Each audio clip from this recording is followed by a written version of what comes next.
ದಕ್ಷಿಣ ಕನ್ನಡ ಜಿಲ್ಲೆಯ ಸುಳ್ಯ, ಕಡಬ, ಪುತ್ತೂರು ಮತ್ತು ಬೆಳ್ತಂಗಡಿ ತಾಲೂಕಿನಲ್ಲಿ ಮೀಸಲು ಅರಣ್ಯ ಪ್ರದೇಶಗಳ ಬಳಿಯಲ್ಲಿರುವ ಎಲ್ಲ ಕೃಷಿ ಭೂಮಿಯನ್ನು ಸರ್ಕಾರವು ಆದೇಶಿಸಿರುವಂತೆ ಅರಣ್ಯ ಇಲಾಖೆ ಮತ್ತು ಕಂದಾಯ ಇಲಾಖೆ ಜಂಟಿ ಸರ್ವೆ ನಡೆಸಿ ರೈತರ ಸ್ವಾಧೀನದಲ್ಲಿರುವ ಭೂಮಿಗಳಿಗೆ ಹಕ್ಕುಪತ್ರ ನೀಡಿ ಫ್ಲೋಟಿಂಗ್ ನಡೆಸುವ ವ್ಯವಸ್ಥೆ ಮಾಡುವಂತೆ ಆಗ್ರಹಿಸಿ ಮಲೆನಾಡು ಹಿತರಕ್ಷಣಾ ವೇದಿಕೆಯ ವತಿಯಿಂದ ಪುತ್ತೂರು ಉಪವಿಭಾಗದ ಸಹಾಯಕ ಆಯುಕ್ತರಿಗೆ ಮನವಿ ಸಲ್ಲಿಸಲಾಯಿತು.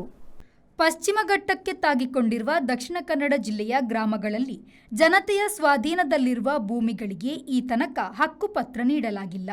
ನೂರಾರು ವರ್ಷಗಳಿಂದ ಇಲ್ಲಿ ಕೃಷಿ ಮಾಡಿಕೊಂಡು ಬಂದಿರುವ ಭೂಮಿಗಳಿಗೆ ಹಕ್ಕುಪತ್ರ ಇಲ್ಲದ ಹಾಗೂ ಫ್ಲೋಟಿಂಗ್ ಆಗದಿರುವ ಕಾರಣದಿಂದ ಇಲ್ಲಿನ ಜಾಗಕ್ಕೆ ಕೃಷಿ ಅಭಿವೃದ್ಧಿ ಸಾಲ ದೊರಕುತ್ತಿಲ್ಲ. ಇದರಿಂದಾಗಿ ಇಲ್ಲಿನ ರೈತರಿಗೆ ಸಮಸ್ಯೆಯಾಗುತ್ತಿದೆ. ಈಗಾಗಲೇ ಕಡಬ ತಾಲೂಕಿನ ಶಿರಾಡಿ ಗ್ರಾಮದಲ್ಲಿ ಅರಣ್ಯ ಇಲಾಖೆಯವರು ಕಂದಾಯ ಇಲಾಖೆಯ ಅಧಿಕಾರಿಗಳು ಇಲ್ಲದೆ ಸರ್ವೆ ನಡೆಸಿರುವ ಕಾರಣದಿಂದಾಗಿ ಈ ಭಾಗದ ರೈತರು ಆತಂಕದಲ್ಲಿದ್ದಾರೆ. ತಕ್ಷಣವೇ ಅರಣ್ಯ ಇಲಾಖೆ, ಕಂದಾಯ ಇಲಾಖೆ, ಸ್ಥಳೀಯ ಪಂಚಾಯತ್ ಸದಸ್ಯರು ಗ್ರಾಮದ ರೈತರನ್ನು ಒಳಗೊಂಡಂತೆ ಜಂಟಿ ಸರ್ವೆ ನಡೆಸಬೇಕು.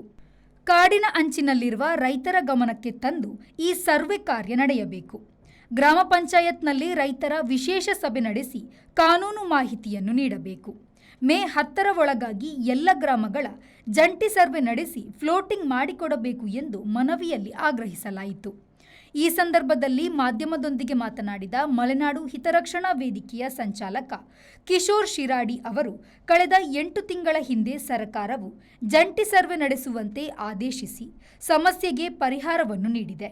ಒಂದು ವೇಳೆ ಜಂಟಿ ಸರ್ವೆ ನಡೆಸದಿದ್ದಲ್ಲಿ ಮಲೆನಾಡು ಜನಹಿತರಕ್ಷಣಾ ವೇದಿಕೆಯ ವತಿಯಿಂದ ಉಗ್ರ ಹೋರಾಟ ನಡೆಸಲಾಗುವುದು ಎಂದು ಎಚ್ಚರಿಸಿದರು.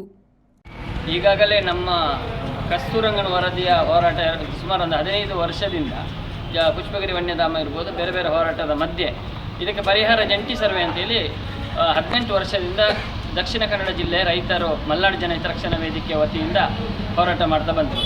ಇತ್ತೀಚೆಗೆ ಆ ಹೋರಾಟ ಬಿಗಿಗೊಂಡ ಮೇಲೆ ಸರ್ಕಾರವು, ರಾಜ್ಯ ಸರ್ಕಾರ ಜರೂರಾಗಿ ಈ ಜಂಟಿ ಸರ್ವೆ ಮಾಡಿ ದಕ್ಷಿಣ ಕನ್ನಡ ಜಿಲ್ಲೆಯ ರೈತರ ಹಕ್ಕುಪತ್ರವನ್ನು ಲೀಗಲ್ ಮಾಡಬೇಕು, ಮತ್ತು ಅರಣ್ಯ ಇಲಾಖೆಯವರು ನಮ್ಮ ಜಾಗ ಅಂತ ಹೇಳ್ತಿದ್ದಾರೆ, ಅದನ್ನು ಸರಿಪಡಿಸಿ ಕಂದಾಯ ಬೇರೆ ಅರಣ್ಯ ಬೇರೆ ಮಾಡಬೇಕು. ಆ ಒಂದು ನೆಲೆಯಲ್ಲಿ ಈಗಾಗಲೇ ನಾವು ಆದೇಶ ಆಗಿದೆ. ಸರ್ಕಾರ ಇಡೀ ತಾಲೂಕು ಬೆಳ್ತಂಗಡಿ, ಸುಳ್ಯ, ಪುತ್ತೂರು ತಾಲೂಕಲ್ಲಿ ಜರೂರಾಗಿ ಈ ಜಂಟಿ ಸರ್ವೆ ಮಾಡಿ ಹಕ್ಕುಪತ್ರವನ್ನು ನೀಡಬೇಕು ಮತ್ತು ಕಂದಾಯ ಭೂಮಿ ಪ್ರತಿ ಗ್ರಾಮದಲ್ಲಿ ಮೂಲಭೂತ ಸೌಕರ್ಯ ಖಾತರಿಸಬೇಕು ಎಂಬ ಆದೇಶವನ್ನು ತಕ್ಷಣ ಮಾಡಬೇಕು ಅಂತೇಳಿ ಇವತ್ತು ಸಹಾಯಕ ಆಯುಕ್ತರಿಗೆ ನಾವು ಮನವಿಯನ್ನು ಕೊಟ್ಟಿದ್ದೇವೆ.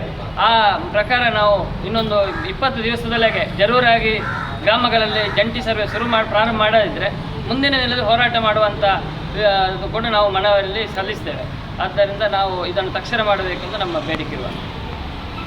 ಮನವಿ ಸಲ್ಲಿಸುವ ಸಂದರ್ಭದಲ್ಲಿ ನ್ಯಾಯವಾದಿ ಲೋಕೇಶ್ ಎಂಜೆ, ಎಪಿಎಂಸಿ ಮಾಜಿ ಸದಸ್ಯ ಕುಶಾಲಪ್ಪ ಗೌಡ ಅನಿಲ, ಪ್ರಮುಖರಾದ Ashok Kumar, Bharat Palemajalu, Theertharama NK, Deviprasad B, Rajesh KS, Vinaya K, Durgaprasad K, Ganesh, Vinayakumari Balakka, Pavitra Pilathadi, Yogendra, Prabhakara B, Ramananda A, Janardhan Gowda, Yuvaraj, Ramanna Gowda, Guruprasad Panja, Ranjith Jabale, Dayananda B ಮತ್ತಿತರರು ಉಪಸ್ಥಿತರಿದ್ದರು.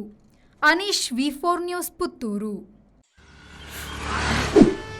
ಯಾವ ಲೇಟ್ ಆಗಿ పోయి ఈ ఫర్నిచర్ ఇంక మస్తు ఇష్టాన్ని ఇల్లడి పోయి బాబా లేదా మస్తు ಖುಷಿ ಆಪುಂಡು ಬಾಬಾ ಕುಲ್ಲರ್ನ ಬುಡ್ಸೋದಿಚ್ಚಿಗೆ ಅಂದ್ ಕೈತಲ್ ಇಲ್ಲಡ್ ಮಾತಾಡಲು ವೀಕೆದ ಫರ್ನಿಚರ್ ಉಂಡು ಈರಿಂಗ ದಾಲ್ ದೆತ್ಕೋರ್ಬಿನೆಜಿ ಪೋಲೇರ್ ಬೇಬಿ ಯಬಾ ವೀಕೆ